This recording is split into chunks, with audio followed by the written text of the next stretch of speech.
quiz, hotshot. There's a bomb on a bus. If it drops below 50 miles an hour, it blows up. What do you do? Welcome to Now Playing Podcast's Speed Retrospective Series.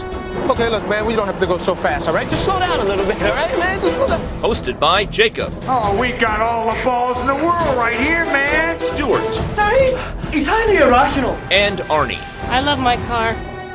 But be warned, this episode will contain detailed plot spoilers and strong language. Fuck me. Oh, darn. We hope you enjoy the show. Please, sir, this side of the bus. Hold on!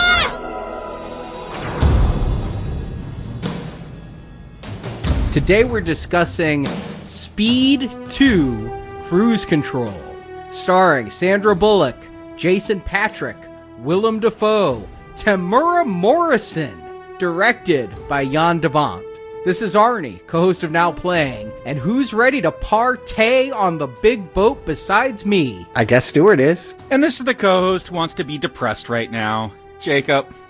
It is very depressing to come off of a speed high into cruise control, isn't it? Oh boy. We go from talking about one of the biggest hits of 1994 to one of the most lauded bombs of 1997. Although it's funny, I want to reflect on something. Again, I talk about my love of reading, the trade magazines, what's coming out summer 1997. All you would hear about is how Fox, 20th Century Fox, had spent too much money on this boat picture. It was going to kill the studio. And wasn't it a huge mistake that they invested in Titanic? In fact, it didn't even make its summer date. They're going to have to push it to Christmas. What a box office turkey. This movie cost just as much money, and nobody said boo about it. Nobody was ever worried that we're spending 5 times the production budget on Speed 2, and it's this movie. And again, this is the thing that sank the studio. It wasn't Cameron. He saved them. Well, to be fair, Titanic did cost $40 million more than Speed 2, but Speed 2 did go way the hell over budget. Yes. I mean, again, it wasn't like this one was a sure thing. I guess the thinking is you're making a sequel to a hit, so of course it's going to make money. James Cameron is making an artsy period film where everyone knows the ending and no one will want to see it. I guess the thinking was Speed had a built-in audience and couldn't lose because of it. Oops. Yeah, I've got so many questions about just the production before we even discuss the film, because I did not see this in theaters. I knew its reputation, probably why I've never seen it. And here's the thing. When I watched Speed week before this, about halfway through, my wife walked in. She knew what Speed was, had never seen it, watched it, loved it so much. She's like, we need to watch Speed 2 immediately. I'm like, that's going to be a bad idea because I never heard a good thing about it, even though I've never seen it. But she was so excited by Speed. She's like, no, we got to watch this right away. But this is my first time. And after watching it, was this even developed as a Speed movie? This feels like a rom-com that they're like, hey, let's throw Speed at the beginning so we can market it as a sequel to that really popular film. Yeah, I didn't see this in theaters despite how much I loved Speed. This one had a stench, right? I mean, just all around it. I mean, no Keanu right away. That's a warning sign. Yeah. Oh, come on. Stop with the Keanu. It wouldn't have helped. It 100% would have helped. Yeah, actually, I agree. It would have helped. To get people in theaters, I think so. Oh, okay. Oh, that's what you're talking about. Okay. Yes. Right. Yeah, it would have helped some. And I think it actually would have helped the chemistry in the movie. It might have changed this movie from an F to a D, but, it would have helped a little. No, but to get people in the theater, to me, your star's not returning, that's bad. That's not a good thing. Well, what's also not a good thing is you're calling it cruise control, which is the opposite of going fast. And then you're putting it on a boat, a cruise ship, which, all right, I took my first cruise last year. You may feel some velocity when you're on one of those boats, but they're not known for careening around and being crazy fast. I'm not looking forward to getting adrenalized by a cruise ship Tokyo drifting. Yeah, so I did not see this film. I did catch it when it hit video, though. When it was a new release, I rented it, and my worst expectations were lived up to. Oh, well, here's the thing. I did see this movie probably decades later as part of a bad movie club. That's where it belongs. I like bad movies. So because it had this terrible reputation, I watched it and remembered quite enjoying it, particularly Willem Dafoe and the leeches. That's all I could have told you, was that like Willem Dafoe has this jar full of leeches that he keeps throwing on himself. I guess I'll just go ahead and stop the hate party and say I've never had bad sentiments about Speed 2. I remember it being quite entertaining as a silly movie. I look forward to your explanation because the silliness just goes, you already brought up Willem Dafoe, like copper blood poisoning. Can't wait to discuss it. Now, Keanu. All right, let's start with Keanu. What was he doing that was so much better? Chain Reaction? Devil's Advocate? They weren't hits. I mean, they weren't big hits. It wasn't like he stealthily navigated a great career. Here's the thing. The studio had signed Jan De Bont to do a sequel to Speed when he got the original Speed. Before it was released. He Yes. just had to do it. And they weren't even necessarily thinking they would make a sequel, but if they ever did, he had to be the one to sit in the director's chair. Correct. However, they did not do the same for Keanu and Sandra Bullock. Right. And again, I mentioned last podcast, Keanu had to be convinced to do Speed. He didn't really want to do an action film necessarily. And then he did a couple more after Speed. And so when he was approached for this, they offered him $12 million, which was a huge payday for him at the time. It's a big one now. I mean, I'll take it. And he didn't do it for two reasons. The first is he wanted to move away from action, and it was a choice. They were filming at the same time, Speed 2 or Devil's Advocate. He wanted to go work with Al Pacino instead of come back to this. But the second thing is, they gave him the script ahead of time, and he was like, hell no, he did not like the script. See, he's smarter than you think, Stuart. I didn't say he was stupid. He projects the image of a dumb surfer boy. And I mean, again, I think it's worked for him. That is a smart calculation that he's maintained a career by being a doofus. But let's face it, it's funny to me. I mean, it is literally laugh out loud funny that the only person who wants to be on screen here is Willem Dafoe. Willem Dafoe signed up because he wanted to do a big budget film. He wanted to play a villain. He was looking for this kind of role. But Sandra Bullock, she also didn't like the script. She did not want to return. The reason she returned is A, $12 million, huge for her. Remember, she was not famous before Speed. But B, they agreed to make her passion project Hope Floats. So she did this in order to get Hope Floats. Double tragedy coming out of this film's production. Yes. Well, yeah, and she had hits. I mean, it's worth pointing out that she had navigated her career well after Speed. I'm not saying they're good movies. They were hit movies. While You Were Sleeping, A Time to Kill, The Net. It made her, I would even say, eclipse Julia Roberts in terms of star appeal by this point. She would have been big enough to be the star of this film. She is top billed. Well, of course. I mean, no one knows who Jason Patric is. Well, even Jason Patric didn't want to be here. No shit. I mean, you could just look at the performance and see that. It's all clicking now. They were looking at a lot of actors to replace him. The person who I think is interchangeable with Jason Patric, they thought about Billy Zane. Very different in my mind.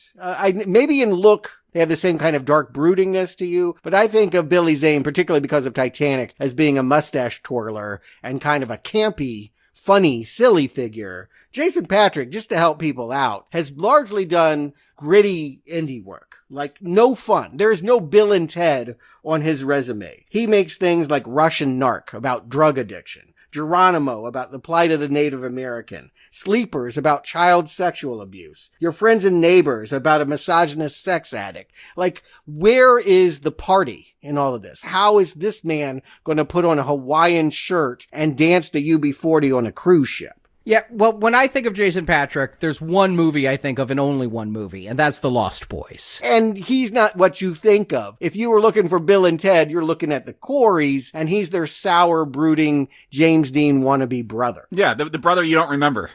Truthfully, when I think about the fun performances in The Lost Boys, it is not him. He is too brooding and too dour in that film. It's not even the Coreys. I mean, let's face it, it's Kiefer Sutherland who makes that movie what it is. But, you know, apparently, again, there were a number of names they went down. John Bon Jovi, we talked about him as the Crow. Now we're talking about him for Speed. Patrick Muldoon from Days of Our Lives. Christian Slater. They got all the money for this huge sequel. They can't get a real person? So Jason Patric only agreed to this because he wanted to make Your Friends and Neighbors. And so as a result of this, he got to make that wonderful film. I can't recommend Your Friends and Neighbors highly enough. Absolutely love that Neil LaBute film. So I almost can recommend Speed 2 just because it was made to make Your Friends and Neighbors. But yeah, they go with Jason Patric because Sandra Bullock wanted to work with him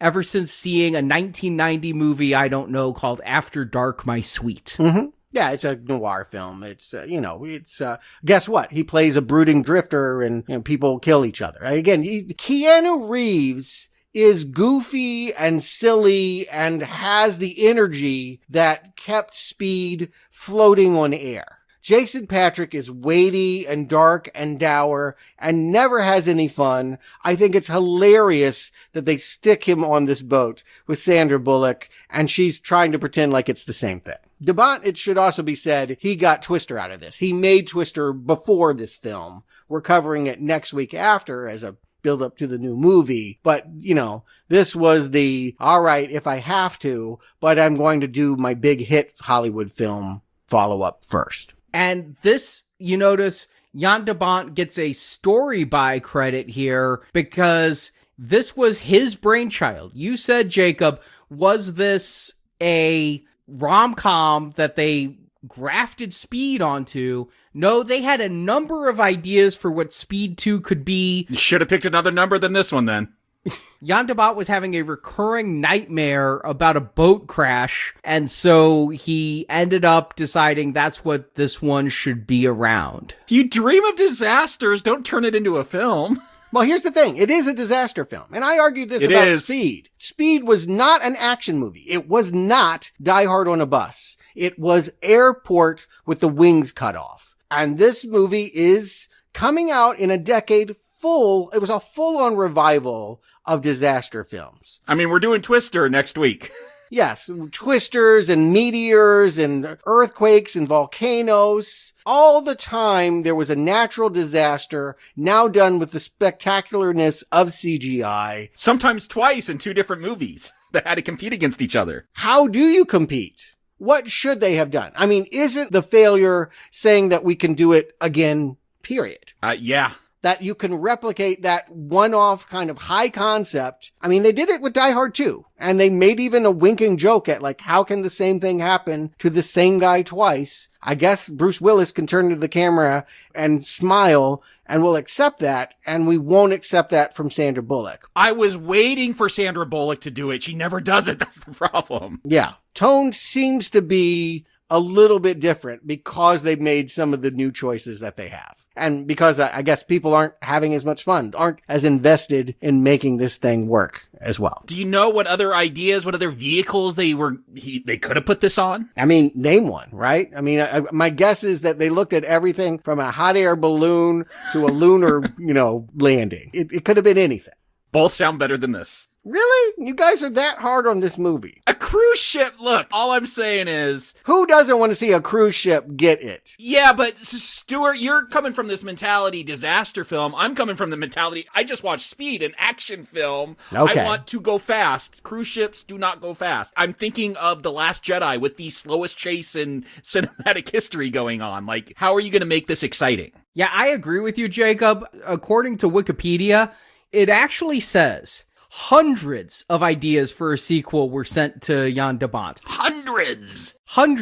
I think you could have put those in one of those lotto ball spinners and just picked one at random and done better than the movie we're going to discuss tonight. Maybe, or maybe all those ideas were made into other action movies. I feel like, again, look at the 90s and everything from the Earth's core, like, sucked people inside.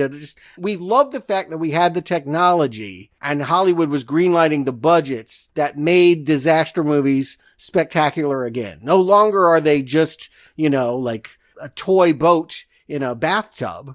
Like, they actually, again, you see it. They spend $170 million on this thing, and I dare say you can't see another movie from the 90s that has this level of destruction. Sure, and if this was just cruise control or something, maybe I'd have a different view. The fact that you're throwing speed on there, it does come with expectations. Yes, and it should just be said, the hate came fast and furious. The thing, it made its production budget back. Thankfully, mostly because of international audiences. I think it only made about $50 million at the summer U.S. box office, but it got another 100 or so abroad. People really like Sandra Bullock in France, I guess. But that's still a money loser for the studio if you just break even worldwide. Of course. But it wasn't the stinker of the year. When you look at the Razzies, it was nominated for a lot, but it had to compete against Batman and Robin, and the true winner, the one that they wanted to take down, Kevin Costner's Postman.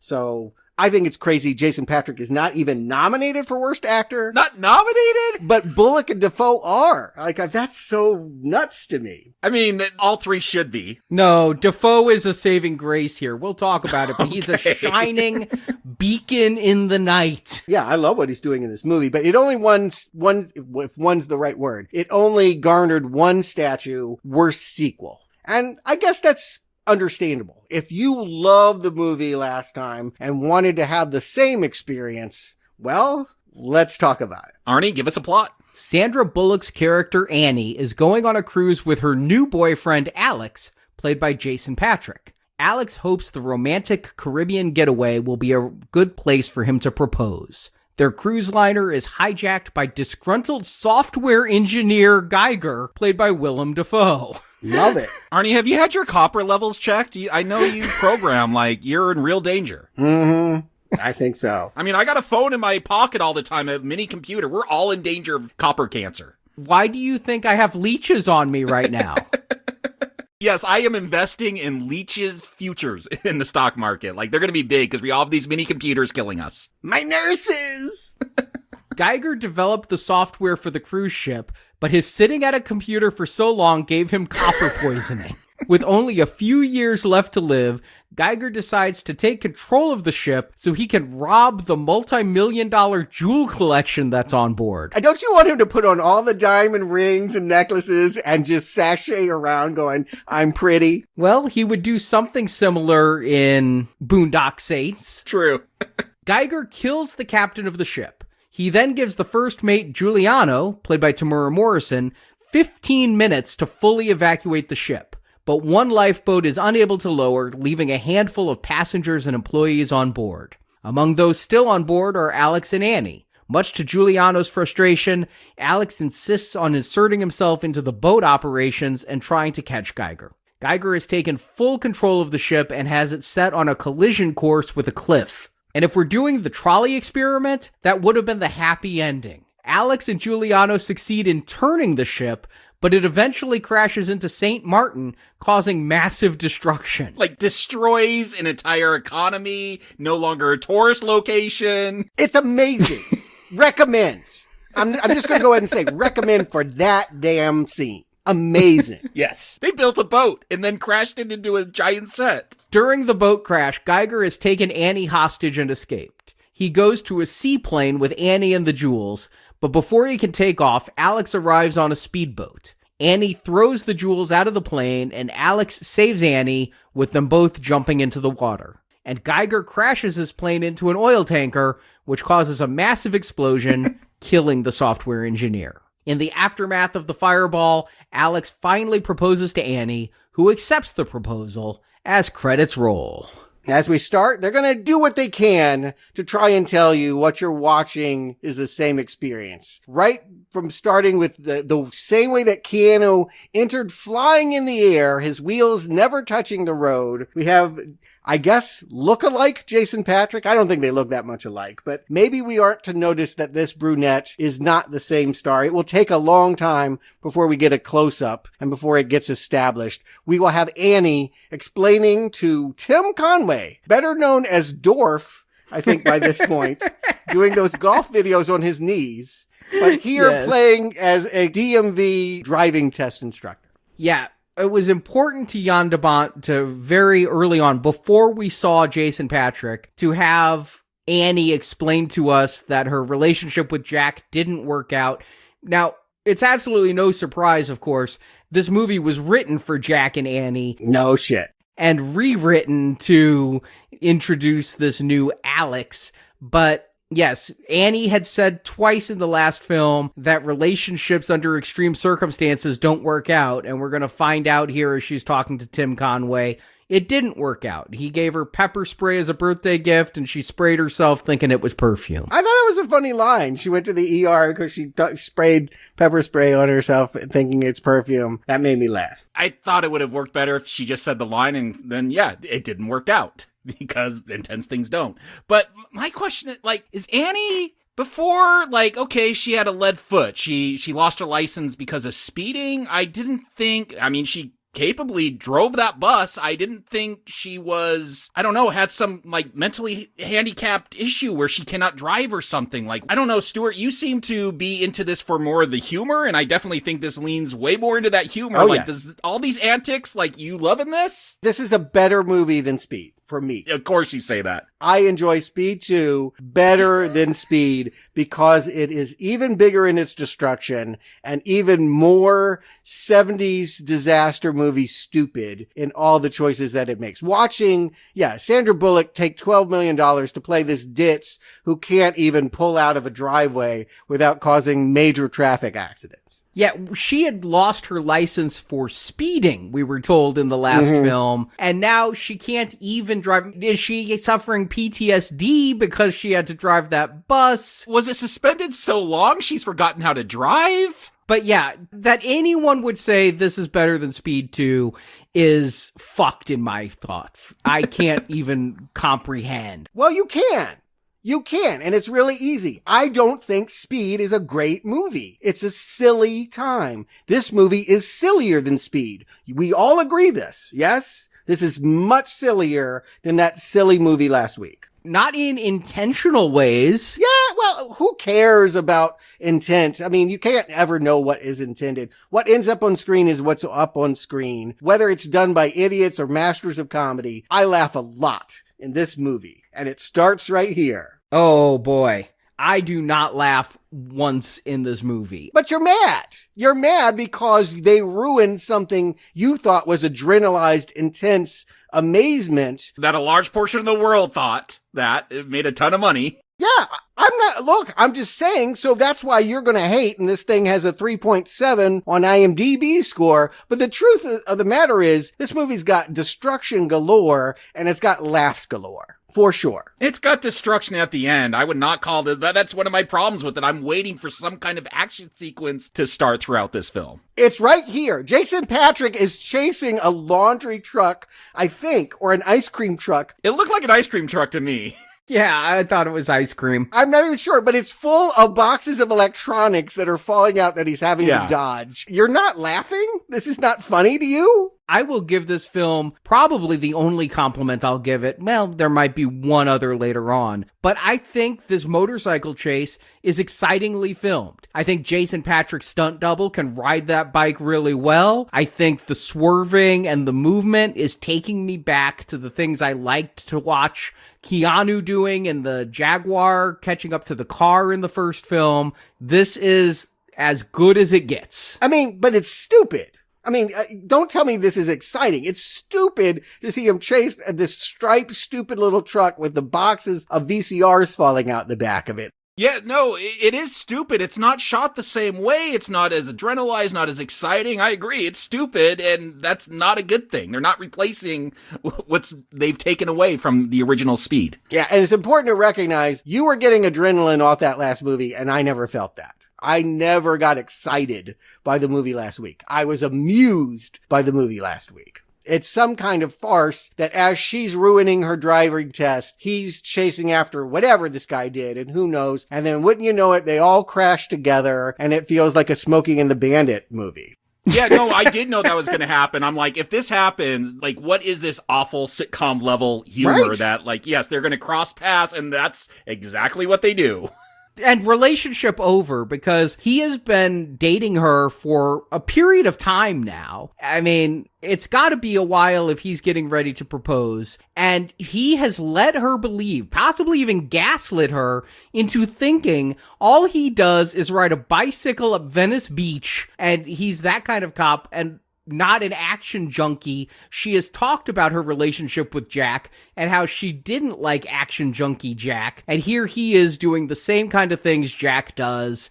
And he is just wannabe Jack. And so she should immediately dump him, not agree to go on a cruise with this liar. And she should apparently date David Hasselhoff because she wants to date Baywatch. Her excuse is, I was jaywalking at the beach and I thought that he was just a beach cop. And so to find out that he works for Joe Morton, Mac, the very guy that is Keanu like here at the Sting? Like, is Keanu still employed? Did he die? They do call out that he's SWAT this time. They make it clear. I had that question in the previous one. They broke up, but was there, like, what? Did they not speak? Does Jason Patric know Keanu because they have the same boss? They go on the same assignments? Like, I don't even know. Wouldn't it be funny if he ripped off the mask and it is Keanu at the end? Like, I don't know. Like, this is, again, it wouldn't even matter. You're talking like this is a relationship built on lies. This is a relationship of energies that do not pair well together. This, like, sweaty, like, angry, got, like, grumpy man is going to pretend that he wants to go on a cruise with Sandra Bullock. I don't even need bad things to happen. That's comedy in and of itself. Yeah, this couple, see what you want about Keanu? He's this, like, blank slate. You can project yourself onto him. That relationship, this one, like, I don't like Jason Patric's character. And Annie, like, she is just going to complain the entire 2+ hours of this. Here, we're going on a cruise. Free cruise tickets. I'm mad. I hate it. Right. I know. You're so mad that after just totally destroying half of LA with your driving test, you're going to be able to step away from all of the legal ramifications and go on a, trip around the Caribbean. Yeah, poor you. But of course, he's just using this as, again, he's not having any fun. He doesn't want to put on the Hawaiian shirt. He doesn't like this reggae stuff. He's sitting there the whole time holding a ring. You say he's known her a long time. I just think that this guy gets serious and he doesn't know how to relax. So I met a girl and I've got a ring. Like he seems like that guy. And instantly, like, they get on this boat, she goes to pick up some cocktails from the bar, like, elbows into Willem Dafoe, and he's jealous. He's like, how could you talk to him? Well, there was a cut scene. There was nothing on the Blu-ray, but if you go to YouTube, there are some cut scenes of this film. I noticed on just a quick cut, when you see them riding the little boat to take them to the cruise ship, Annie was sitting right next to Willem Dafoe. And then later on, when they're going to their cabin, their porter is going to run into Willem Dafoe. I'm like, why is Willem Dafoe everywhere? Well, it turns out Annie was talking to Willem Dafoe on that little boat. They introduce themselves to each other and everything. He drops that he worked on cruise ships. So she knew him beforehand in that cutscene, which does help with Alex getting a little bit jealous about the drinks. Not to me. He's one of those guys, like you talk to another guy, grrr, like, what an asshole. But one thing I did notice is we're building up to this. I'm like, Dante, here's this guy taking photos, and Ashton, this bellhop that's asking a lot of questions, wants that tip. And so, Stuart, to your point, I'm like, oh, this does feel like I'm writing their names down, unlike those bus passengers who maybe they didn't even have names of that. I don't know, because this does feel more like a disaster movie. I'm like, oh, this little character, they're giving so much time to this photographer. He's going to have some story, and Ashton's going to have some story. And yeah, Geiger, I know he's the bad guy because that's Defoe, but I agree, like, how much Alex flips out over her. Like, I assume you go on a cruise. I don't ever want to go on a cruise. That's not my scene, but I assume you, like, just talk to lots of random strangers. You did not want to go to Sandals. You wanted to tie her up and, like, drag her to your basement. Like, you're that level of creep. He is way too serious. He and Bullock, it's so funny to me that Bullock was the one who suggested him because those two have zero chemistry on screen. She and Keanu had chemistry to spare. You said this film wouldn't be any better with Keanu. It would be better if the two lead actors had chemistry together on screen. Yes. I mean, again, I think you're hearing what I'm enjoying about the movie. The more that this feels like a corny, ridiculous, melodramatic, not working disaster fiasco. Again, go back. It is my hope one day to go through the Irwin Allen disaster movies, Earthquake, Towering Inferno, When the World Ends. Is that the one with the volcano and Pat Morita? They are really funny movies. I really enjoy how, yes, they have these B-level stars playing these bit parts and doing all of this side drama. Like, to me, this is a comfort food entertainment, much more satisfying than action cliches. I would rather watch a disaster movie than a fake Die Hard. And see, I'm just coming off of that adrenaline of Speed, thinking this is going to be something similar. It's Speed 2. It's got that same name. And it's a lot of rom-com, a lot of like... I don't call it rom-com. They're not romantic. I don't know. I feel like when she's like, are you ready to pate your opening line, Arnie? I'm like, did she do a lot of Speed herself? Like, she just, like, maybe that's how you get through this shoot, but it feels so different. Meanwhile, the motherfucker is puking in a bucket. No, he's not ready to party. Okay. This is bizarre. Before that, they're having dinner. You're meeting like all the, again, people who I think, disaster film. These are the couples that are going to be doing funny things as they sink and drown. Yep. He's making out with a deaf 14-year-old girl? Yes. Leering at a underage girl, and then they're going to cut to Lolita. Yes. I guess, I remembered you said this director always throws Kubrick in after I saw this film, but I'm like, is there going to be like a weird... Is Sandra Bullock going to think he's a pedophile and that's going to lead to like rom-com antics? He is a pedophile! Sandra Bullock don't think that. I think that. No, I kept writing it down. Yeah, she got in trouble for grabbing a Mai Tai out of Willem Dafoe's hand. This guy is spending all dinner long signing things to a girl that she can't even understand what they're saying. Well, and then Drew, this deaf girl, is going to be like, oh, let me take off my jacket so my shoulders are showing and I'm going to run away from my parents. I'm like, is she going to try to seduce? What am I watching at this point? You are watching a really trashy disaster movie, and aren't you having fun? I don't want Lolita in my Speed. You know what, though? I'll take your gambit here, Stuart, and say, let me completely reset my expectations. What if I was just seeing a movie called Cruise Control, and I wasn't associating it with Speed? I played this game, too. I did like some disaster movies of the 90s. Spoiler alert for next week, I like Twister as a disaster movie from the 90s. I like Titanic a lot. And so what I'm saying is I can appreciate a 90s disaster movie. This isn't a good one. No, it's a trash movie. You're not getting the vibe. The vibe is not like this is comparable to Titanic. That's hilarious that, again, Fox was paying the same amount of money for this and sweating bullets over James Cameron's movie. No, this movie is the kind of trash. If you go back to Towering Inferno and you see O.J. Simpson burning up in the building and all that, like, you will be laughing. It is really hilarious to see all of these stock characters and these ridiculous situations. I guess this is my problem because I played this game. Like, what if this was just Cruise Control and it's just a disaster movie? I'm not expecting anything to go fast at this point. I haven't watched every disaster film out there like it seems you have, Stuart. I've seen a few of those. But I feel like, one, you got to get some like C-list celebrities in here. We had Tim Conway, but he's not on the ship. Like, you have to have those kind of celebrities. I don't feel like we have those characters. The ones we are given, they're not like goofy or memorable enough like I would expect them to be in as a disaster film. Like, I feel like they're trying to do that, but it's just done poorly where I don't care about these other characters. To this point, I will concede. They are stuck that they have to make this about Annie and fake Keanu. You know, like, that is the problem. If you watch the original Speed, nobody else on the bus really matters. And yes, they throw, Lucy from Twin Peaks in here as the cruise director, and Tamura Morrison. Arnie, I heard you get a little excited at his appearance. He's Jango Fett to you? Yeah, absolutely. Once were warriors. He's also Boba Fett now. Oh, okay.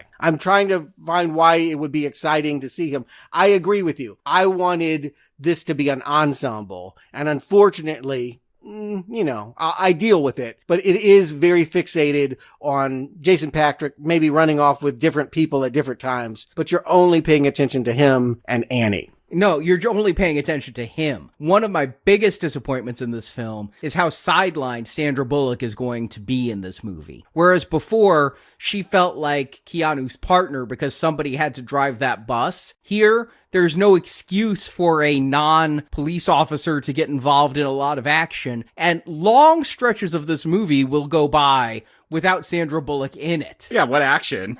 But yes, also long stretches of this movie will go by without action. The thing about Speed, it immediately jumped into things. Then there was like 10 minutes of a break as we went from elevator to bus. Here, we're watching Annie and we're watching Alex on this boat. We're seeing, him vomit. We're seeing him flirt with the 14-year-old. Yes. You didn't take me skeet shooting. This is hilarious to me. Yeah.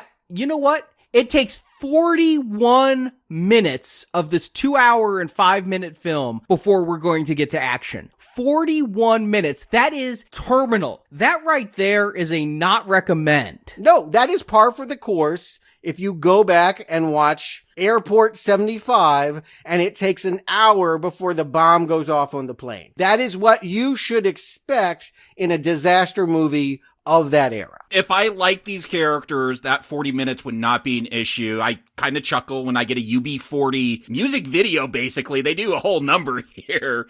They're on the boat. UB40's got nothing better to do than get on this cruise ship and sing their song that was a hit 5 years before. The Can't Help Falling in Love, that was from Sliver in 1993. That was not from this movie. Yeah, way before 97, yes. They also have some fake Whitney Houston type, who I guess was trying to have a musical career, Tanya. Yeah, I looked her up. I'm like, oh, is this some 90s singer that I just didn't know about? But no, I don't think anyone knew about her. Not a hit in America. I can speak to that quite extensively. Nobody knew who she was here, but when they're slow dancing later, she'll try to put a hit jam in here. But yes, this is a lot of build up and to me, a lot of camp. If you appreciate this as comedy, as cliche. You find this diet talk about fat busters like amusing? No, when they're actually trying to make jokes, it's not funny. What's funny is the meta reality of like, oh, you're doing this old thing that was so out of fashion. You're right, Arnie. Disaster movies of the 90s are not like this. They don't feel and look like this. But this movie is a throwback. It feels like something from my childhood that I have a lot of affection for. So again, I'm laughing even louder and more often. But yes, what I appreciate about the movie last time was that it was a velocity ride in which nonstop thrills from the minute we jump on an elevator, then yes, it is a slow crawl as we watch Giger, but put golf balls all over the ship. For reasons, I don't even know why the bombs had to look like golf balls. That's how he smuggled them on. Yeah. It's what tips him off. Let's talk about Geiger now for a little bit, because he is my favorite part of the film. Willem Dafoe going so over the top. He's so bad that he comes out on the other side and is good again. Of course. And we've been seeing him put leeches on his body and talking to the leeches and setting up computers and doing all of this. I absolutely love that he's a pissed off computer programmer who got this copper poisoning. I had to wonder, like, did he take this role because he got it in his contract that he could just do whatever he wants? Because I feel like he just does whatever he wants. And they're like, yeah, you're Willem Dafoe, do that. Because you're right, Arnie, it is so over the top. It comes out the other side as a very enjoyable performance, but it is wacky. I don't think Willem Dafoe has a career that's that different from Dennis Hopper. Quite frankly, they're both strange-looking dudes that are kind of beloved for just going crazy, right? We want to see them go wild. They can do little art movies. They can do big Hollywood villain roles. They can be in Best Picture nominees. I mean, he was in The English Patient the year before. Best Picture of 1996. Worst movie of 1997. You know, like that is Willem Dafoe's career. And yes, it doesn't matter to him. He can do body of evidence and nobody notices. He will go on and, you know, do his Platoons, his Last Temptation of Christ. He has great and lowbrow entertainment all mixed into his career, and we do not care. It will not impact his career. He will still work because we love seeing him do his bug eyes, his jackal grin. If anyone can convince me you could get copper blood poisoning from just hanging around a computer too long, it is Willem Dafoe. Yeah. And that here, even more bizarre, I mean, I guess it could happen. I mean, you do want to protect your medical records. Nothing in this could happen. But because the cruise line found out that he was terminal, they decided to fire him. They don't want to pay his medical insurance. That's going to be a lot. But not really, right? I mean, I can't imagine that I don't know. What do I know? Yes, let's not debate logic, but that this is the reason why he's going to get back at a cruise liner and attack all of these tourists is because his employer, couldn't go on Cobra? He couldn't get insurance? If he made an entire navigation system for cruise ships, right. Go work for NASA. You can get a job anywhere easily, dude. Correct. Except he only has a couple years left to live, so he wants some kind of revenge for that as well. I don't know. I think he's partially disgruntled that his job caused him to have this poisoning. It did? Are we sure? Yes. Yes, hanging around computers is what he says. It gave him copper poisoning. I mean... Yeah, he specifically says that the electromagnetic fields in computers gave him copper poisoning, and he only has a couple years to live. Well, who knows what he was doing with those computers? He might have been doing something that you wouldn't want your body parts touching that part. Yeah, well, we will all die of copper poisoning. It is for sure going to be my death, because if I'm not programming during the day, I'm editing podcasts by night. So yes, I guess I can also go. Now, this is his motivation, but what the fuck is his plan? He wants to steal jewels. Steal diamonds? For reasons? That's even better, yes. I only have a few weeks to live, so I'm going to look like Liberace and put on all the gems. I can't even. Come on, seriously, guys, you aren't smiling. This movie doesn't bring, all right, I'm trying to understand. You loved adrenaline, so you're not smiling. But to me, this is so much fun. Willem Dafoe is fun for me during this first part of the movie. I actually put in my notes about 35 minutes in, I care so much more about Geiger than I do about Alex or Annie. I want a Geiger film. Yes. Mm-hmm. Agreed. Yeah, and I want him to survive and put on the jewels and go somewhere else. I want a full nude bath scene with those leeches. Yeah, give me the extended cut. It's amazing. Yeah, I agree. This is all fun. So that's why I'm not bored. When you're saying you're bored for 40 minutes, he's running around. And again, Jason Patric is he's not watching the Masters on TV, but he likes golf. What could this mean? Hysterical. See, you wanted the chess player last time. You're complaining Keanu too dumb. Jason Patric's smart. Yeah. Again, Batman 66. It is hilarious sleuth work. And again, puts a big grin on my face. All of this. I wish I was grinning, but at least my frown is relaxing a little bit when Willem Dafoe is on screen. I'm confused with what exactly is in those golf club heads. It looks like a lot of work was gone into this plot. So stupid. Yeah, right. And again, it could have gotten lost.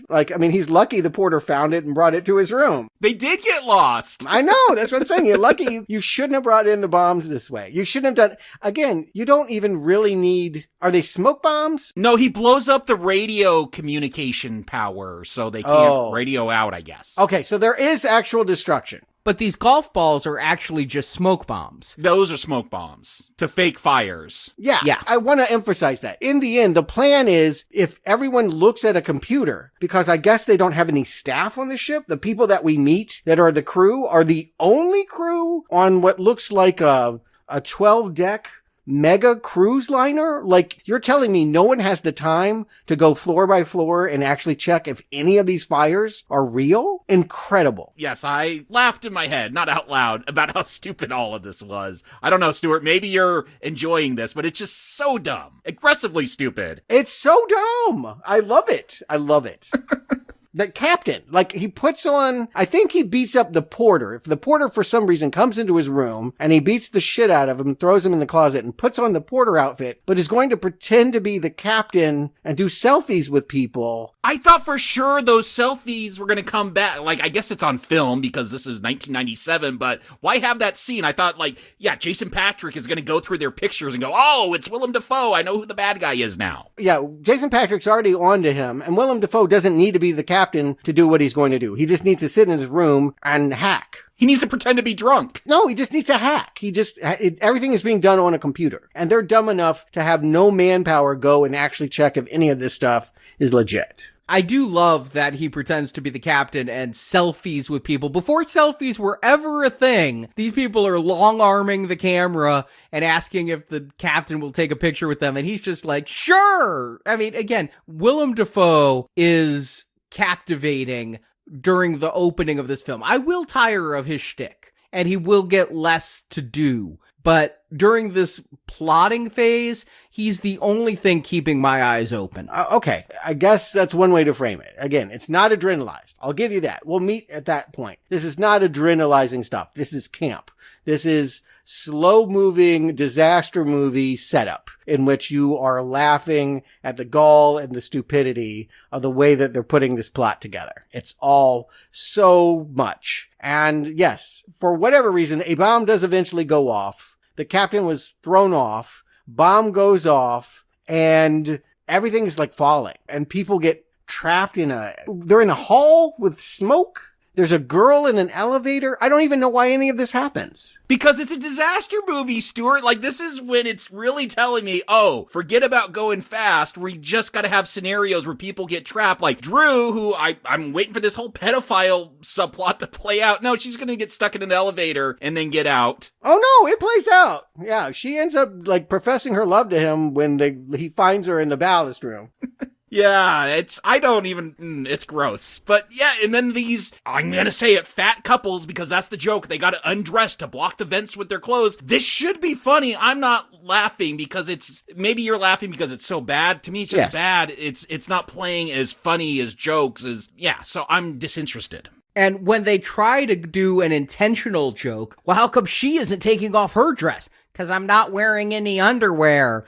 I'm just, again, eye-rolling. The jokes that they're making are not landing. Yeah, I hope you hear me. I don't think that this is a skillful Jan De Bont comedy by any measure. I think Jan De Bont didn't want to make this movie, and a whole bunch of other people took it, made pacts with the devil, and now they are aping, intentionally or otherwise, a style of movie that had been 20 years out of fashion, that I grew up watching, that is just what I would use to define camp comedy. It is funny to watch this play out in my head. But no, the jokes aren't funny. What they're doing is not funny. It's just funny to see, I guess, Sandra Bullock take $12 million to degrade herself this way. That, to me, is kind of funny. You're having a real, like, meta experience with this. Yeah. That seems to be your enjoyment. Well, but again, if you watched something as a kid and it went out of fashion and then it came back, I think that you would understand that it would be fun to watch even though it's not trendy. You say she has no heroic moments. They're just so bad, Arnie.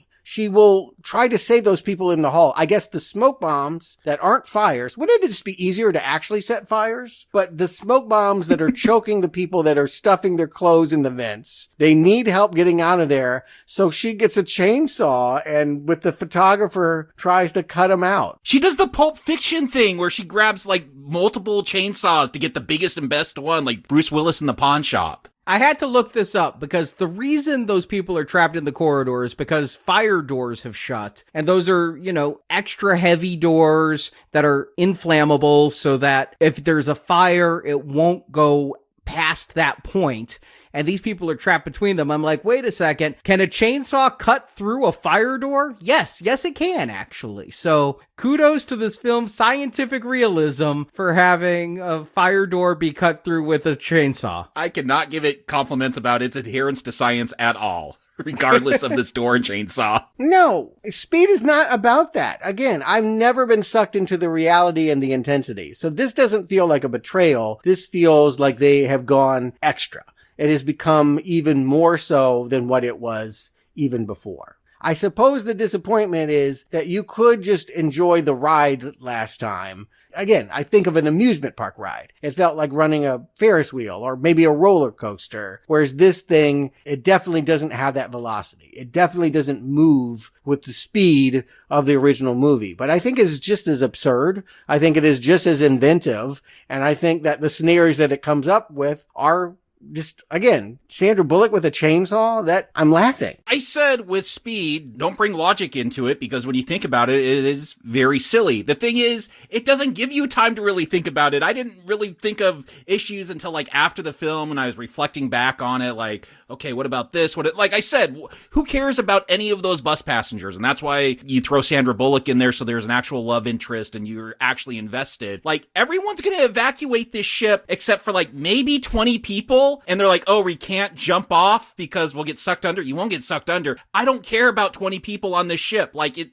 will crash. You'll probably be fine. It's a big ship. Go hide in the back or something when it hits those cliffs. So what happened? Like, here's what I don't understand. That is an enormous ship. Is it like Titanic? They just didn't have enough lifeboats? They go from like, all right, everyone go up to the deck, get to the lifeboat, to like Sandra Bullock gets there and like, this is the last one. And they're all dangling from it. I'm like, how? What? How? Where are the other people? Are there like hundreds of lifeboats floating around that we just never see? They're all in the ocean. Yes, there are. Yes, there are.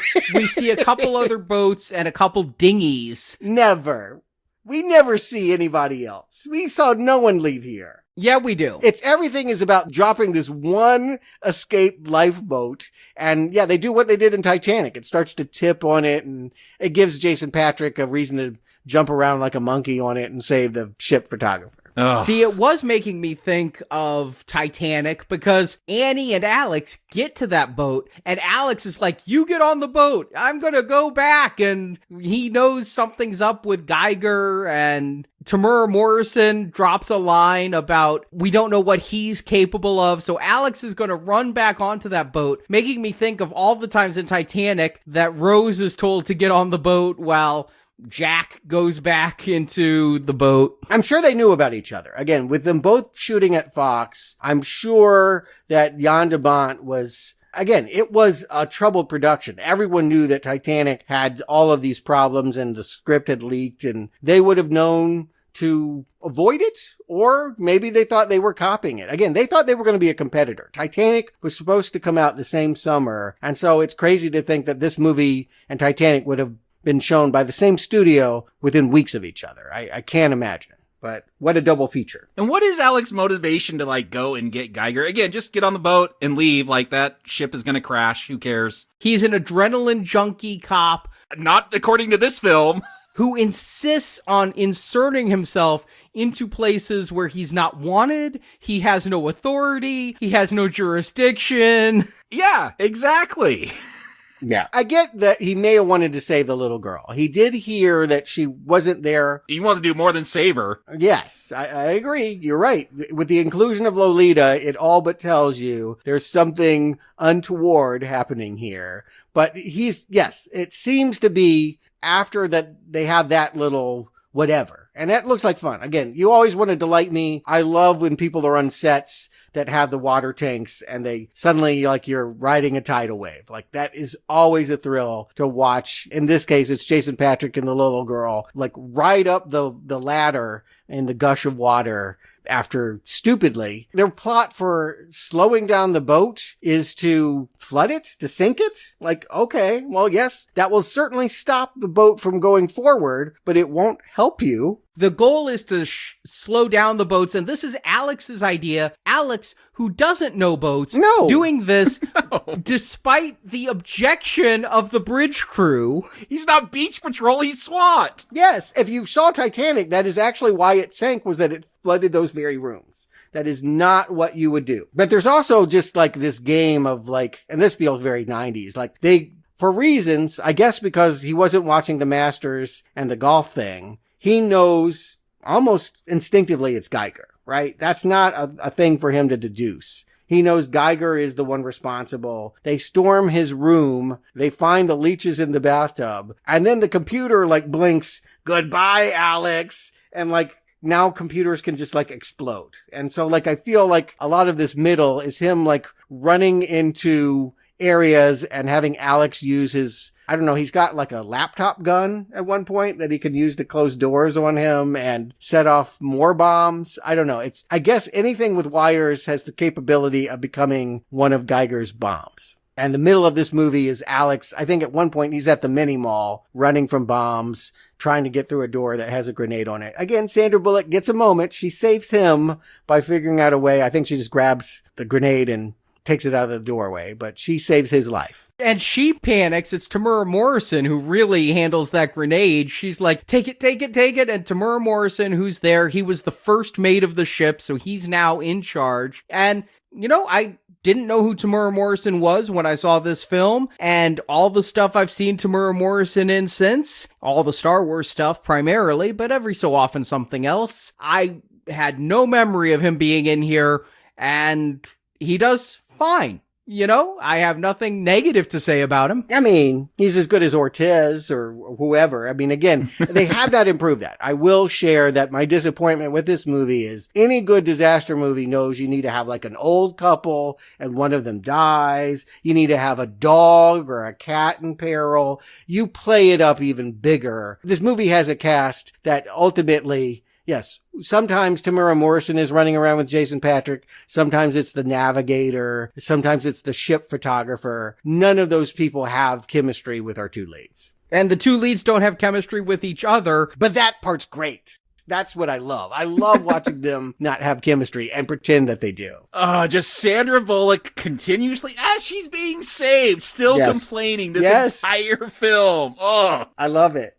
I love it. But eventually we do cut to, this is around the time I think Dafoe is grabbing the jewels. He also types into his computer what feels like nonsense, word salad, Eindhoven lion. But apparently, if I were more geographically aware, Eindhoven is a city, maybe a port city in the Netherlands. And so maybe you think they're on a crash course to going to Europe, and you would know that they are 5 hours away from what is presumed to be a destination, but will turn out to be an oil tanker. Yeah, what happened to the cliffs they were supposed to crash into? No, when they flooded the ship, it changed the destination from the cliffs now to the oil tanker. Yeah, but Willem Dafoe's got that laptop where he's always fixing stuff and redirecting it. No, Dafoe very clearly types in, send them to the Eindhoven Lion. So he wants them to hit the oil tanker. Why they didn't go into mountains, I don't know why that would ever be the plan. They said that before the oil tanker, they said they were going to hit the cliffs.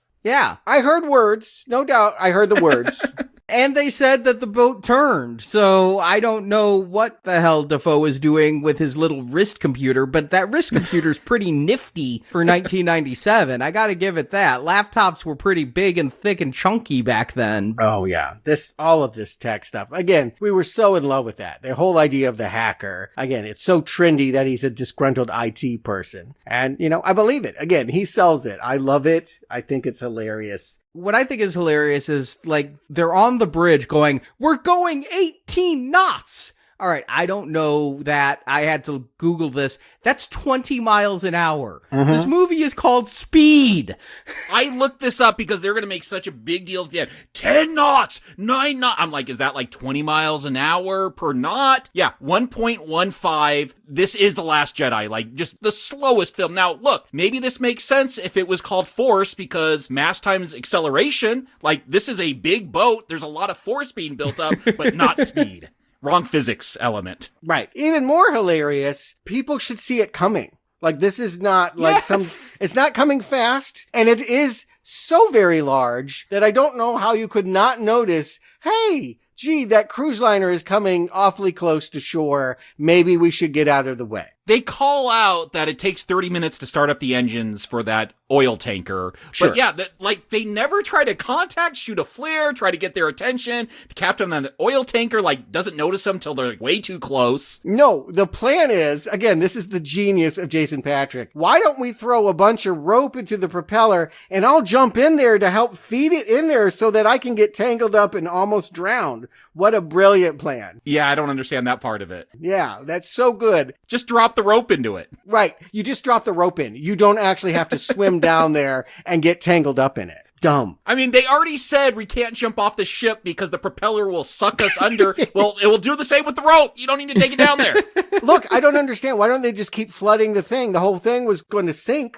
You can stop real easily. You just flood the fucking boat and go down. How many people are left? You're telling me most of the people left? 20 max. Yeah, I think it's about 20 people on the boat, both passengers and crew. If I were heading, these are tough choices and I hope never to be put in them, but if I was heading to certain explosion and multiple lives lost, I would sink the ship and put on a life vest, right? Yeah, just jump off. You just jump off and someone will certainly come look and investigate why your giant ass ship just went under and they'll find you. Yeah, this isn't Titanic. You're in the Caribbean. The water's warm. Yes, clear. You can see to the bottom. In fact, when Jason Patric was underwater, the water was too clear, and Jan De Bont had to refilm those scenes with somebody pouring shit in front of the lens to make it not look so perfect. That's how good the water is.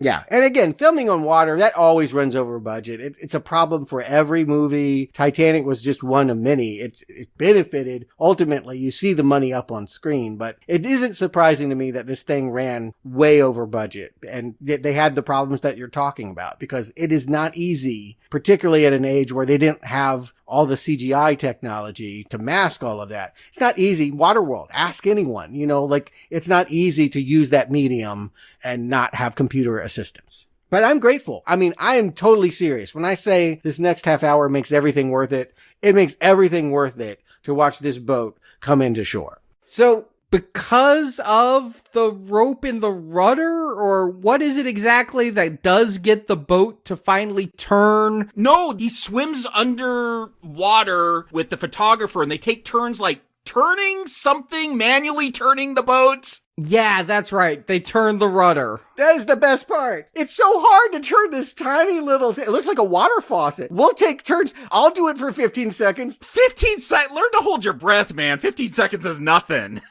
I mean, how are you guys not busting a fucking gut at this? Because this is so stupid. It is aggressively stupid. It's so stupid! I love it! Yeah, because I'm mad. I'm actually angry at this film. I am pissed off. It's lovable. How could you be angry? And again, I think a lot of the blame is Jason Patric. I hate his performance here. Like, he has no charisma. Oh, he's so wrong. Oil and water. Yes, he doesn't belong here. Yeah, if this was... we talked about Tom Hanks in the last one. This is Tom Hanks. I might be going with it. Yeah, I feel like if this were not Speed, and they weren't trying to think of a fake Keanu, you wouldn't have had this be the star. You would have had somebody that would have been like the captain, or I don't know, someone that was maybe afraid of the water and didn't want to get wet again. Or, you always play up the melodrama. You always make these incredible, ridiculous character arcs. And it's just such camp fun to watch people do that. Usually a B celebrity do that. So much fun. Again, one day we will do Concorde 1979, the greatest disaster movie that will ever be made. I just can't even. We'll get there. I may have to opt out if you're finding this amusing, and that's what I'd have to look forward to. I may have to just opt out of a disaster film retrospective series, because I think I'd have more fun at a colonoscopy than I'm having at this film. This movie is dull as shit and poorly acted, and even when two boats are colliding, when the cruise ship is sideswiping the oil tanker, there's no fun in it for me. It's hilarious. They're turning a water faucet and steering out of the way and scraping each other. That's hilarious. I mean, I agree with you, Stuart. This part is pretty funny. Someday, when we do our board game retrospective, perhaps we could do Battleship, where an entire battleship also drifts, much like this cruise ship, and it is amazing. So I did laugh, just because it's, again, aggressively stupid. But this time, yeah, I'm able to go with it because it's so silly. I don't find a lot of the extras in this funny or entertaining. I know what they're trying to do. But this, drifting cruise ship to sideswipe the oil tanker is so dumb. It put a smile on my face. And what happens next is even, again, I mean it when I say this, it's worth the price of admission just to watch the boat go through the dock. You got to admit, Arnie. I hear you're mad, and I get that it is not Speed and maybe even a betrayal of the movie last week. But throw all of that away and watch the next 15 minutes, and it's pretty goddamn amazing to see this level of destruction. I think my arms are fully crossed by the point that this boat is ramming into St. Martin's. First of all, I'm thinking so many people are being killed in St. Martin's that you would have been better off just crashing into the oil tanker and sacrificing the 10 people on the oil tanker or the 20 people on the cruise ship. But then, yes, it is impressive looking. It goes on. Yes! For a long time, too. Good! I wouldn't want it to be short. How long is this dock? Yeah. Yeah, what are you talking about? How dare we see rampant destruction for 5 minutes straight? Are you kidding me? That is what we came for. Yeah, no, I knew about this scene. There's a popular YouTube channel where they break down special effects stuff, and they've talked about this. Like, they built a boat, like, not the whole boat, but, like, the front of the boat, and this is a set. Like, they are really crashing a big old boat that's been extended with CGI, like, into real stuff. Yes. I will say there are some CGI shots. There's one very clear that the boat is computer generated. Doesn't look great. But again, mostly, if all you're here is just for carnage, destruction, killing people, I hear Arnie suddenly you don't want to see that. I want to see that. I love this. Yeah, if that's what you want in your disaster movies, come in 1 hour and 45 minutes into this one. Correct. Pay the price for the ticket to just watch this. And you have, the child. You always have the child that sees the thing coming and mommy doesn't want to listen to it. And the realtor that's selling them the condo that's about to be flattened is talking about the eggshell white on the walls. I mean, again, this stuff is, it's eye rolling, I suppose, if you're hater mentality. But if you love this genre, this is gold. It is a really well done special effect. I also saw what Jakob saw about how they built the front of a boat and really rammed it into fake buildings that they built. They did a lot of work into this. I think it mostly looks good, but it's just not exciting is the problem. So I'm watching it and I'm intellectually approving while I'm not feeling anything. And the whole thing about Speed was it made me feel. Yeah, that I don't understand. Again, I wasn't adrenalized by Speed. I thought it was very hard to care about what happened, but it was fun. And that is doubly true here. There's no scene in Speed that's as good as this boat going through the dock. What's crazy is this is when Annie, Sandra Bullock, should be like sitting there complaining as they're like crashing through here. But she's stuck with Willem Dafoe because we got to resolve that, I guess. Like, I don't know, just let him go and end the film. I guess. Yeah, again, like the last film, remove all of her agency. She's a damsel in distress. Let's go. I feel so bad for Sandra Bullock. I guess she got $12 million, so I shouldn't feel bad. Don't feel bad. Yeah, don't feel bad for her. She's doing just fine. But you know what? Forget Sandra Bullock, but I feel bad for Annie in this film. I feel bad that she's stuck dating Alex. Mm-hmm. I think she'd be better off dating Geiger if she could have found that way to work at the bar. She got a lot of jewels. Alex has one ring and she's got like 20 in the bag.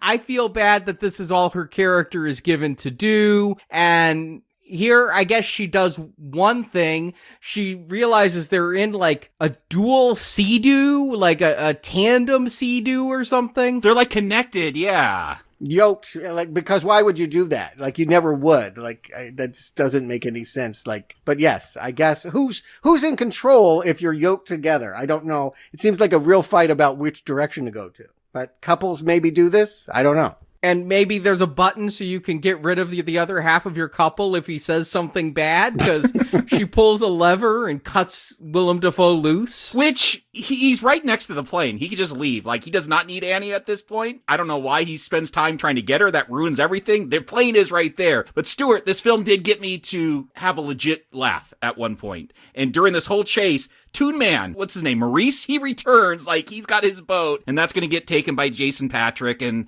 that made me chuckle. Like, if we do have a Speed cinematic universe, Toon Man's got to show up every time in a different vehicle. Yes, he was on the LA freeway on that fateful day, and his sports car was totaled. I failed to mention, not only did the door get taken off, but then he spins out. He crashed, yeah. Why do they have canisters of water at all of the exits? Is that a thing? In real life, those are sand, and they're to slow down your impact so that you don't impact against cement and die. Ah, okay.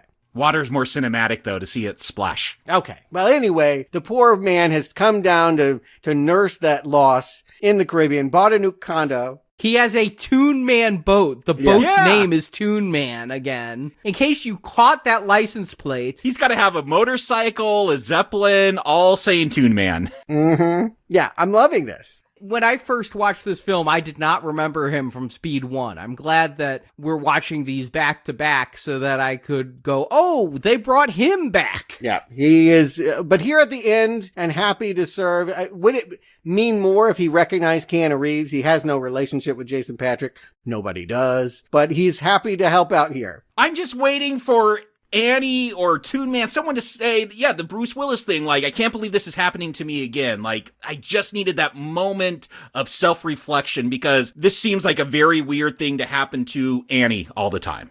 Toon Man does say something like that. He does say, like, again, and I have PTSD and needed therapy from the last time you guys did this. When Alex reveals he's LAPD, Toon Man does get that brief moment. Yeah, I agree. It's enough. And yes, he does get him close enough. Is it a fishing rod or a, I don't know, grappling hook? Harpoon gun. Yeah. It is a harpoon? Okay. Suddenly, Jason Patric is hanging off the back of a seaplane taking off. And Annie's being head smashed into the console while Defoe is cackling and flying away. And I don't know what happens. In the end, the two lovers, the leg of the plane falls off and they just write it down. I don't know why. The harpoon caused it to get loose, I guess, when it was dragging Jason Patric. Sure. Okay. Yeah, that could happen. Only on a bad plane, but... And then Geiger's just going to crash into that tanker. That tanker's going to blow up no matter what. It had to. And what an explosion. Can I just say that It is really amazing to watch that tanker explode. Jan De Bont, no spectacle. And like the last film, they're going to make sure you know there were no casualties because this time the crew was able to escape. I don't know why they couldn't get on the lifeboat when the cruise ship was coming at them, but this time they're all able to get on the escape raft. And Willem Dafoe, God love him, his cackle when that airplane gets caught on the spire and he's just laughing and laughing while the gasoline is pouring out of his airplane and then the explosion comes. If there's one shining jewel in this movie, it's not what's stolen, it's Willem Dafoe in an airplane. And those jewels are stolen. It's worth noting that Maurice finds the bag in international waters. Yeah, they fell out. Yeah, so I guess we shouldn't feel bad for him. They didn't fall out. Annie threw them out. Yeah. But the point is, he can pay for his condo, his car, and then some. Yeah, is Maurice keeping those? Wasn't Alex there? I thought for sure he was going to take them, but I guess he doesn't. He's busy proposing finally to Annie. He was going to pull out his own ring. You know Annie's going to complain about that ring. She just saw a bunch of diamonds. She ain't going to be happy with that. She's got a lot to complain about, including her franchise. I think it's really fallen apart around her. She's not even going to pass her driver's test. We're get an end stinger where Tim Conway comes back and, I don't know, the sound design tells me they drive off screen and maybe die. I hope so. Then we won't get any more of these. We didn't. So pop quiz hotshots. Do you recommend Speed 2 Cruise Control? Jacob. Yeah, Stuart, again, I recognize that this is some failed attempt, I'll say, at a disaster film. And that is the surprise, is I didn't think Speed was a disaster franchise. You could say you saw that in that first film, but to me, it's about moving fast and doing stunts with vehicles, and that's what Speed is about. It's not about antics on a cruise ship. And so I'm thinking about, how do you fix this thing? And, it seems like the easy one is you get Keanu, you do not have Jason Patric, but even if you solve that problem, you still have Sandra Bullock's lines, that's all got to be rewritten. She is so unlikable in this film, just constantly complaining. So you rewrite that. Then you still have this weird villain obsessed with leeches sucking out copper from his blood. Well, maybe you keep that. That's actually kind of great. Mm-hmm. You do. I wouldn't get rid of that. Then you still have a problem that this is on a cruise ship, something that, look, I'm scared of cruise ships because I'm antisocial, the alcohol's expensive, lots of germs going around, but that's not the dangers of this cruise ship. This one doesn't seem dangerous at all. It's very slow, going 20 miles an hour. This is a speed film, nothing about this. If you're coming here because you love that 1994 film like Arnie and I, there's a whole lot of disappointment here, and it's not any one thing that you could really blame. It is just a series of failures stacked on top of each other. This is, maybe in 20 years, I'll be able to come back to this without Speed in my mind and enjoy it the way you did, Stuart, but I cannot recommend Speed 2 Cruise Control. Stuart. Yeah, I agree. You're going to hate this thing if you thought the movie last week was a classic. If you thought that was great, this is not great. And I think it shows that at every given moment. But again, not unlike Keanu, I feel like the message we heard incessantly was turn off your brain. And if you do that, if you forget the tie to the other movie, if you forget, again, I think it's fun to write absurdity. This is another contraption that Jan De Bont has created that is bigger, grander, more spectacular in its destruction, more stupid in its plotting, in all ways, to me, has more to offer in terms of comedy. It is part of that subset. Again, it blows your mind to think that those movies used to be respectable and are now laugh riots. It is Poseidon Adventure 2. I mean, it does feel like that is the blueprint. And I also get a kick out of watching Sandra Bullock try to drag this barnacle around and pretend that Jason Patric is Keanu Reeves. I think that Willem Dafoe with the leeches and his computers and his golf balls, all of this it's not wall-to-wall laughs. I have fun reflecting on this movie. I admit there are pacing problems. All bad movies have them. The laughter stops and you're feeling like it's a little bit sluggish in the middle. There are not enough to do with the supporting characters. They should have had Tamara Morrison and some of the crew and passengers do wackier things, but they thought that they needed to make a movie that told us Jason Patric, Sandra Bullock are in love, and that became too much of the focus. But no, Speed 2 is not a good film. I have a good time watching it. I have a good time heckling it. My sentiments aren't that different from the original, actually. In the end, not unlike a Caribbean cruise itself. It's tacky, it's loud, it's embarrassing, and you'll probably get a little sick on it. But if you surrender to the charms, I don't think you're going to have a bad time. I think that you will be surprised at how much wanton destruction and camp laughter is to be had in the supposed terrible movie. It's a Brown Arrow recommend. I think Arnie's in pain. I can't even. I just can't even after that.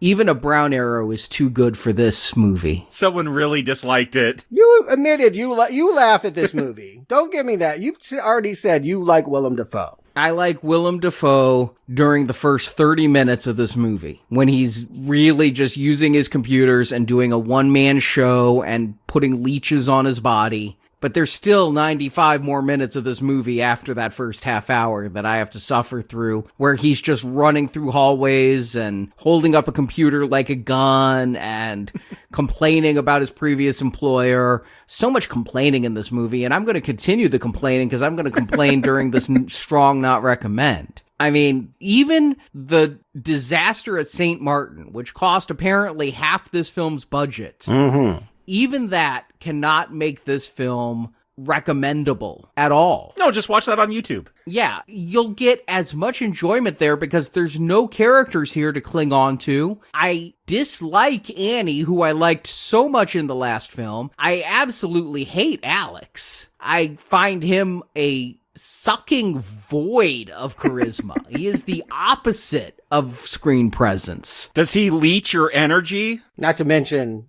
doing something with a child that probably shouldn't happen.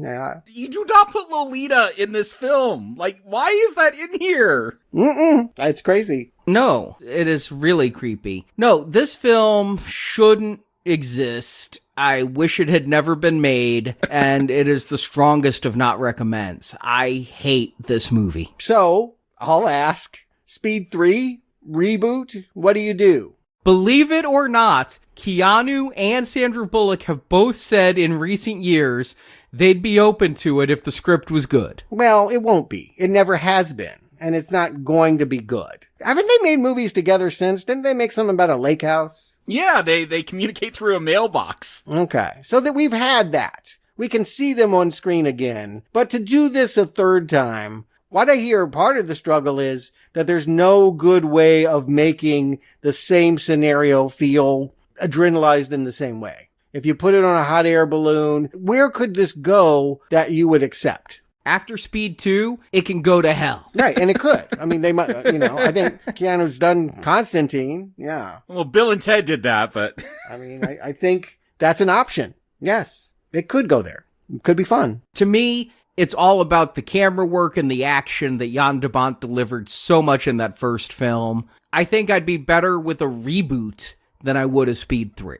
Forget Keanu, forget Sandra Bullock. You can reboot this and come up with another scenario. Maybe put it in a different city because the first one did LA so well. But another careening bus is a better idea than Speed 3. It's not a good idea, though, right? It's got to involve like an Uber or something. Yeah, I mean, even you spitballing that, you got to be like, yeah, I don't actually really want to see that. That sounds like a bad film. No, but I want it more than the reunion of Bullock and Keanu. But you don't want it. Like, there's nowhere to go, is what I would actually argue. Was there was never any there to begin with. There was nothing to hold on to other than the way that the ride was constructed. And Jan De Bont, again, his directing career is gone. Like, he hasn't made a movie in decades, in part because after this movie, it didn't get any better. The Haunting, Tomb Raider 2, like, it stopped for him. And was he ever a good director? Maybe not. But he certainly made 2 films, I would argue, that have a lot of amusement. But good? No. I wouldn't call Speed a good franchise. There's nothing you could take that would feel inspired about bringing back. And whenever they tried the rip-offs, I think about Chill Factor. Remember that one? Cuba Gooding Jr. had to keep a bomb frozen. If it got over a certain degree Celsius, it blew up. No. Yeah, it was in an ice cream truck. The only good ripoff is Crank. That's it. You're right. Yeah, I agree. And the thing is, I mean, we're going to be talking about Jan De Bont's Twister next week. I also thought that was a dead franchise. I could have never imagined, ever in a lifetime, that they would decide to make a sequel almost 30 years later for that film. So who knows? Maybe they do something like that with Speed, a legacy sequel. Keanu has a cameo or Bullock has a cameo. I mean, yes, they definitely could, and they probably will. And I'm not there for it. It's not something I want to see. There's nothing about that. Yeah, they came up with a fun gimmick for one movie. I don't need a whole franchise out of that. Great word, gimmick. It's a gimmick film that proved Jan De Bont could make movies, and then he made a bunch of other movies that proved he should make movies. Yes. And the only determinant is, I think we covered his whole resume, is Twister a good movie? I guess we'll have that debate next week. In the meantime, if you are a platinum level donor or patron, we are concluding our X trilogy of reviews with the new release, Maxine. It came out in theaters last Friday. Our review will be out for platinum donors and patrons this Friday. So speed over to nowplayingpodcast.com. Click the banner there at the top for our spring summer 2024 donation drive. Help keep Now Playing podcasting and get reviews. We already did the first 4 Crow films. We'll be doing the 5th Crow film a little later on, and then you can hear the reviews of the X trilogy if you go platinum or higher. Yeah, really excited to see how this winds up. It's one of the most, you talk about creative sequels. This is the most weird connecting 3 films I can think of, and I have no idea what Mia Goth is going to do this time, but I can't wait to see what she cooks up. So thank you for listening to Now Playing. We're not going to stop.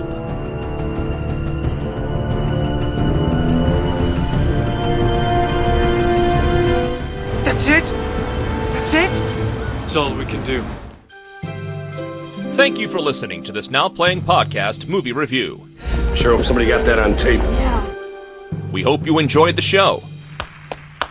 Way to go, Jack. Way to go. Help us spread the word about this show by leaving a 5-star review on Stitcher, Podbean, iTunes, or your podcast store of choice. Here's to you guys for doing your job and for not getting dead. Want more reviews like this one? In the archives section of NowPlayingPodcast.com, you'll find more than 1,000 in-depth movie reviews from our panel of hosts. Hey, don't forget about us. On our site, you can hear reviews for every installment in the world's biggest film franchises, including the Marvel Cinematic Universe, Star Wars, Spider-Man, Batman, X-Men, James Bond, Middle-earth, Jurassic Park, Fast and Furious, and Transformers. There's enough C4 on this thing to put a hole in the world. Plus, we have individual movie reviews, such as Titanic, E.T., Inception, Big Hero 6, Ready Player One, Pulp Fiction, Apocalypse Now, Dr. Strangelove, and hundreds more. Interactive TV, Jack. Wave of the future. Ha ha ha, huh? And come back to NowPlayingPodcast.com next Tuesday for another all-new movie review podcast. You still don't get it, do you, Jack? Huh? The beauty of it. Support from listeners like you keeps Now Playing Podcast on the air. I want money, Jack. I wish that had some loftier purpose, but I'm afraid in the end it's just the money, Jack. You can donate directly by tapping the support button at nowplayingpodcast.com. No, this is about me. This is about my money. This is about money due me, which I will collect. And you can join our crowdfunding campaign for early access to new episodes, exclusive reviews, and bonus reviews available for a one-time contribution. Do you listen? Do you ever... Need more Now Playing? Subscribe to our In Focus weekly newsletter for exclusive digital download giveaways, behind-the-scenes insights, and more. Sign up through the subscribe page on our website and get it delivered to your inbox every Friday. I was just trying to make conversation. You can also compare notes with us on Letterboxd. Go to letterboxd.com/nowplaying to see what our hosts are watching when we're not recording podcasts.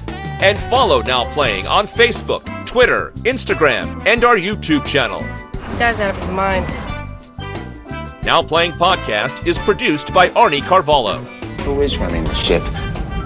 Oh, yeah, I am. Associate produced by Jason Latham. Don't fuck with Daddy. Now Playing is edited by Heath, Santiago, and Arnie. This is taking way too long. Now Playing credits read by Brock. Who is this? Someone you should start listening to. The opinions expressed in this podcast are those of the individual hosts and may not reflect the views of Venganza Media Incorporated. I think we have trust. Venganza Media Incorporated is not affiliated with, and this podcast has not been prepared, approved, or licensed by any entity that created the film analyzed herein. All movie clips and music included in this podcast are the intellectual property of their respective copyright holders. They are included here for the purpose of review, and no infringement is intended. There are rules, Jack, and I want you to get this right. Now Playing Podcast is an exclusive trademark of and may not be used without the express written permission of Venganza Media Incorporated. Guts will get you so far and then they'll get you killed. Luck runs out sooner or later. Now Playing is a Venganza Media production, copyright 2024, and no part of this show may be reproduced, repurposed, or redistributed without the written permission of Venganza Media Incorporated. All rights reserved. Was it good for you? Oh, it's great for me. Or was it for you?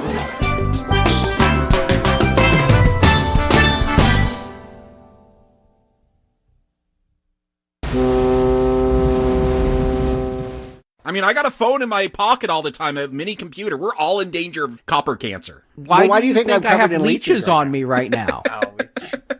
You're just copying me, Arnie.